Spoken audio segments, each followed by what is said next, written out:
हर खबर पर होगी आपकी पकड़। डाउनलोड कीजिए ABP live app. ABP news पर अब आप बहुत बड़ी खबर देखने वाले हैं। सीबीआई जांच की इनसाइड स्टोरी हम आपको बताएंगे। सुशांत केस की जांच को लेकर आज का दिन दरअसल बहुत अहम रहा। सीबीआई ने आज सुशांत के घर पर 3 घंटे तक जांच की। आपको आज हम सीबीआई जांच की इनसाइड स्टोरी बताएंगे। हमारे पास एक्सक्लूसिव जानकारी है कि सीबीआई ने आज क्या जांच की है। और पहली बड़ी खबर हम आपको यह बताने वाले हैं कि सीबीआई की जांच का फोकस क्या था, यानी सीबीआई जानना क्या चाहती थी। दूसरी बड़ी खबर यह कि सिद्धार्थ पिठानी और नौकर से क्या सवाल पूछे गए। और तीसरी बड़ी खबर कि सुशांत की बिल्डिंग के गार्ड से सीबीआई ने क्या मांगा। चौथी बड़ी खबर यह है कि सीबीआई ने उस हीलिंग टच वाले से भी संपर्क साधा है जहां सुशांत का कथित इलाज हो रहा था। तो एक एक कर हम आपको बताएंगे सीबीआई की आज की जांच की इनसाइड स्टोरी। और सबसे पहली खबर सीबीआई की आज की जांच का फोकस क्या था। तो फोकस यह था कि आखिरी बार सुशांत को जीवित किसने देखा था। शाम का खाना कब खाया सुशांत ने, क्या बनवाया था या बाहर से खाना मंगवाया गया था। सीबीआई की हलचल पर पैनी नजर रखने वाले हमारे संवाददाता ओम प्रकाश तिवारी हमारे साथ जुड़ रहे हैं, उनसे हम बातचीत करेंगे।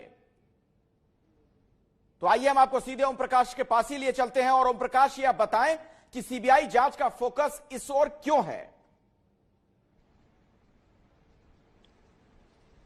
देखिए अखिलेश, मैं आपको बता दूं कि सीबीआई का आज तीसरा दिन जांच का है और सीबीआई ये जानना चाहती है, उसके आज का जांच का मुख्य फोकस था कि सुशांत को आखिरी बार जीवित किसने देखा था। क्योंकि सुशांत को जिस शख्स ने आखिरी बार जीवित देखा होगा वो ये बता पाएगा कि सुशांत का उस समय व्यवहार कैसा था, वो कितने डिप्रेशन में दिख रहे थे या नहीं दिख रहे थे, या उन्होंने आखिरी बातें क्या की। तो लिहाजा सुशांत की मौत के से पहले जो अंतिम शख्स उनसे मिला था, सीबीआई उसके बारे में जानना चाहती थी। आज जिन लोगों से भी पूछताछ हुई, सीबीआई ने उन सभी से जानना चाहा कि वो क्या ये बता सकते हैं कि उनकी आखिरी बात सुशांत से कितने बजे हुई थी या सुशांत से वो आखिरी बार कब मिले थे। सबसे अहम शख्स था इसमें नौकर, जो जिसका बयान मुंबई पुलिस ने भी लिया था। नौकर से भी पूछा गया कि सुशांत को आखिरी बार सुशांत किससे मिले थे या नौकर खुद ही अंतिम बार सुशांत से मिला था। ये इसलिए जानना चाह रही है सीबीआई। बहुत ही महत्वपूर्ण जानकारी दे रहे हैं, आप हमारे साथ जुड़े रहे हैं। मैं दोबारा लौटूंगा आपके पास। जो दूसरी बड़ी खबर है वो भी दर्शकों को हम बता दें कि सिद्धार्थ पिठानी और नौकर से क्या सवाल पूछे गए थे, यह जानना भी बहुत जरूरी है। सिद्धार्थ पिठानी से जो सवाल पूछा गया, रिया छोड़कर क्यों गई, सीबीआई इसके बारे में पूरी जानकारी जुटा रही है। आपको क्या पता है, यह भी सिद्धार्थ पिठानी से सवाल पूछा गया। अंतिम दिनों में सुशांत का व्यवहार कैसा था, यह एक बहुत ही अहम सवाल था जिसकी जानकारी से कुछ अहम सुराग मिलेंगे सीबीआई के अधिकारियों को।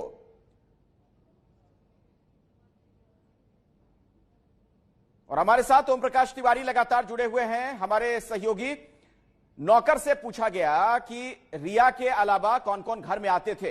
तो ऐसे में अब देखिए, समझिए आप जरा, आखिरी दिन आपके सामने कौन आया था, यह सवाल, यह भी पूछा गया सवाल। हमारे साथ ओम प्रकाश तिवारी जुड़े हुए हैं। ओम प्रकाश, इन सवालों के पीछे क्या मंशा रही होगी, क्या जानना चाह रही है सीबीआई। देखिए, सीबीआई इस समय ये जांच कर रही है अखिलेश कि ये होमोसाइड है या सुसाइड है। और अगर होमोसाइड है तो वो कौन लोग थे, और अगर सुसाइड है तो सुशांत की अंतिम मानसिक अवस्था किस तरह की थी। यही कारण है कि इन लोगों से सवाल पूछे जा रहे हैं और उसकी अंतिम मानसिक अवस्था पर कितना प्रभाव डिप्रेशन का था। सुशांत पढ़े लिखे आदमी थे, डायरी लिखते थे। ऐसा शख्स, सीबीआई का मानना है, जो मेरे सीबीआई के आला अधिकारियों से बात हुई, उनका सीबीआई के आला अधिकारियों का मानना है कि अगर सुशांत डिप्रेशन में थे, वो डायरी भी लिखते थे, तो अंतिम मोमेंट पर वो इसको सोशल प्लेटफॉर्म पर डाल सकते थे अपने मन की व्यथा को, क्योंकि अमूमन सुसाइड के केसों में ऐसा देखा जाता है। लेकिन सुसाइड के इस केस में ना तो कोई सुसाइड नोट मिला है, ना ही सुशांत की ऐसी कोई मानसिक अवस्था के बारे में फिलहाल पता चल पाया है कि सुशांत बहुत ज्यादा अवसाद में थे, डिप्रेशन में चल रहे थे। और सबसे अहम बात कि सुशांत के पास सुसाइड करने जैसा कोई रीजन नहीं था। यही कारण है कि सीबीआई का जांच का जो मेन फोकस है कि सुशांत की मौत होमोसाइड है, सुसाइड, उस पर फोकस करते हुए सीबीआई ये तमाम सवाल पूछ रहे हैं। उनका अंतिम व्यवहार, अंतिम बातचीत ये बताएगी कि सुशांत वास्तव में डिप्रेशन में थे या नहीं थे। अखिलेश जी जी, बिल्कुल बिल्कुल। और अब तीसरी जो बड़ी खबर है वो दर्शकों को बता दें, सुशांत की बिल्डिंग के गार्ड से भी सीबीआई ने यही सब सवाल पूछे हैं गार्ड से सीबीआई ने गेस्ट के नाम दर्ज करने वाला रजिस्टर मांगा। ऐसे में ओपी, आपसे मेरा सवाल यह है कि रजिस्टर से क्या हासिल करना चाहती थी सीबीआई? बिल्कुल अखिलेश, मैं आपको बता दूं कि जैसा आपने पिछले सवाल में भी पूछा था कि पिठानी, उससे पूछा गया था कि रिया से उसका संबंध कैसा था, रिया उसे आखिर छोड़ के क्यों चली गई। यह सवाल इसलिए पूछा जा रहा है क्योंकि रिया के अलावा और कौन लोग उसके संपर्क में थे ये पता चल पाए। रिया के साथ उसका व्यवहार कैसा था, पिठानी की क्या समझ में आया, क्या वास्तव में जैसा बताया जा रहा है वैसा है। क्योंकि सीबीआई एक एक कदम फूंक कर रख रही है। जो बिल्डिंग का गार्ड है उससे रजिस्टर मांगा गया है कि 1 तारीख से 1 जून से 14 जून तक उससे मिलने कौन कौन आया था। नौकर से भी पूछा गया है कि रिया के अलावा और कितनी उनकी महिला मित्र मिलने आती थी। सीबीआई सूत्रों का कहना है कि नौकर ने अपने बयान में कुछ और लोगों के नाम भी बताए हैं जिन्हें आने वाले दिनों में पूछताछ के लिए बुलाया जाएगा। अखिलेश जी, ये बहुत ही महत्वपूर्ण बात आप बता रहे हैं कि कुछ और लोगों के आने की भी सूचना है। अब चौथी बड़ी खबर, सीबीआई ने उस हीलिंग टच वाले से भी संपर्क साधा जहां सुशांत का कथित इलाज हो रहा था। ऐसे में अब एक बड़ा सवाल यह खड़ा हो गया ओम प्रकाश कि सीबीआई हीलिंग टच वाले से आखिर क्या जानना चाहती है? देखिए अखिलेश, सीबीआई जानना चाहती है कि हीलिंग टच वाले के पास सुशांत खुद आए थे या रिया उन्हें लेकर आई थी। हमें यह नहीं भूलना चाहिए कि इस पूरे मामले में जो अभी तक फिलहाल मुख्य आरोपी के तौर पर जिसे पेश किया गया है वो रिया ही है।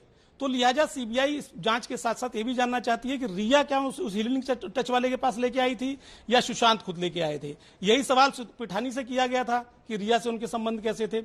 क्योंकि अब आने वाले दिनों में अगले 24 से 48 घंटों के भीतर सीबीआई रिया को पूछताछ का नोटिस जारी करने जा रही है। ऐसे में रिया के बारे में वो ज्यादा से ज्यादा जानकारी जुटा लेना चाहती है और ये तमाम सवाल पूछे जाने का मुख्य कारण यही है। अखिलेश, मतलब ओम प्रकाश, आप ये कह रहे हैं कि ये तमाम जब जानकारियां जुटा ली जाएंगी, सीबीआई पूरी तैयारी कर लेगी, होमवर्क कर लेगी, उसके बाद रिया से पूछताछ की जाएगी? बिल्कुल अखिलेश, सीबीआई जो है वो एक प्रोफेशनल ऑर्गेनाइजेशन है और जो मैंने पिछले 30 सालों के दौरान देखा है, सीबीआई जब भी किसी शख्स को पूछताछ के लिए बुलाती है तो उसका पहले पूरा बायोडाटा निकाल कर रखती है। और उस बायोडाटा के निकालने का मतलब ये होता है कि जो सामने वाला शख्स आता है, जब उससे सवालात किए जाते हैं तो सीबीआई को 50% पहले ही पता होता है कि झूठ बोल रहा है, सही बोल रहा है, लेकिन उसे बोलने दिया जाता है कि बोल और झूठ बोल, फंसेगा। और सीबीआई के इस पहले के वर्क की वजह से ही सीबीआई ने अभी तक कुछ ऐसे केस भी हुए हैं जिनमें उन्होंने सफलता अर्जित की है। अखिलेश, बिल्कुल, और क्या नोटिस भी जारी करने वाली है ऐसे में सीबीआई रिया को, ओम प्रकाश? बिल्कुल अखिलेश, मैं आपको बता दूं कि रिया को चक्रवर्ती को अब आने वाले 24 से 48 घंटों के भीतर सीबीआई नोटिस जारी करने जा रही है। चूंकि अभी सीबीआई का जो टोटल फोकस है होमिसाइड और सुसाइड। सीएफएसएल की टीम कल फिर जा सकती है। जो दिल्ली से जाने वाली टीम है, कल से परसों तक दिल्ली से पहुंचने वाली फॉरेंसिक टीम के हेड डॉक्टर सुधीर वो पहुंच जाएंगे और उसके बाद सीबीआई वहां पर फाइनल टच दे देगी अपने इस काम को, होमिसाइड और सुसाइड वाले को, फॉरेंसिक मामले पर। क्योंकि सीबीआई के हाथ में बॉडी नहीं है, सीबीआई फोटो के आधार पर और तमाम चीजों के आधार पर ही अपना आकलन करेगी और उसमें एक्सपर्ट कमेंट्स लेगी और उसके बाद सीबीआई का फोकस रिया पर होगा, इसलिए उसे पूछताछ का नोटिस जारी किया जाएगा। ओम प्रकाश, आप बहुत लंबे वक्त से इन एजेंसीज को, सेंट्रल एजेंसीज को कवर कर रहे हैं और देखिए यही बाकी पुलिस फोर्स में और इसमें फर्क है। पूरी तैयारी के साथ सीबीआई पहुंच रही है तमाम जानकारी जुटाने के बाद, ताकि अगर सामने वाला शख्स झूठ बोले तो सीबीआई वहीं पर उसे पकड़ सके और उसकी जो मंशा है उसके बारे में भांप सके सीबीआई। बिल्कुल अखिलेश, आप एकदम सही कह रहे हैं। कल रात को सिद्धार्थ पिठानी और तीनों लोगों को जो देर रात बाहर ले जाया गया था, लगभग 8:30-9 बजे के लगभग, उनसे पूछा गया था कि 14 जून की रात वो इस समय कहां थे। चूंकि ये वही समय है, आप देखेंगे कि 11 बजे उसके कमरे की बत्ती ऑफ हो गई थी, तो इनको 8, 8:30, 9 बजे निकाला गया कि अब आप बताइए कि आप 14 जून की रात कहां पर थे। और इसके पहले सीबीआई ने अपना होमवर्क पूरा किया हुआ था। सीबीआई ने इन सब की लोकेशंस और सीडीआर से इनकी कॉल डाटा निकाली हुई थी, किस समय बात कर रहे थे और इनका एक्चुअल लोकेशन क्या था। इन सब लोगों को कहा गया कि आप हमें अपनी अपनी लोकेशन पर ले चलिए, उसके बाद हम आपको घर छोड़ देंगे। ये सीबीआई ने पहले से इतना काम किया हुआ था और सीबीआई ने अब उनके जो सवालों के जवाब थे उसमें ये पकड़ लिया है कि ये लोग कहां कहां झूठ बोल रहे हैं। यही कारण है सीबीआई की टीम आज फिर उसके घर पर गई थी सुशांत के, और हो सकता है सुशांत के घर पर कल भी जाए। क्योंकि इनके जो बयान है उनमें थोड़ा सा हेरफेर हो जाता है। क्योंकि अगर आप मुझसे कोई चीज लगातार पूछेंगे और 10 दिन बाद पूछेंगे तो मेरे बयानों में भी थोड़ा हेरफेर हो जाएगा। बहुत बहुत शुक्रिया ओम प्रकाश आपका, आपने बहुत ही आसान भाषा में ये तमाम बातें दर्शकों तक पहुंचाई है, ये जानकारी दर्शकों तक आपने पहुंचाई।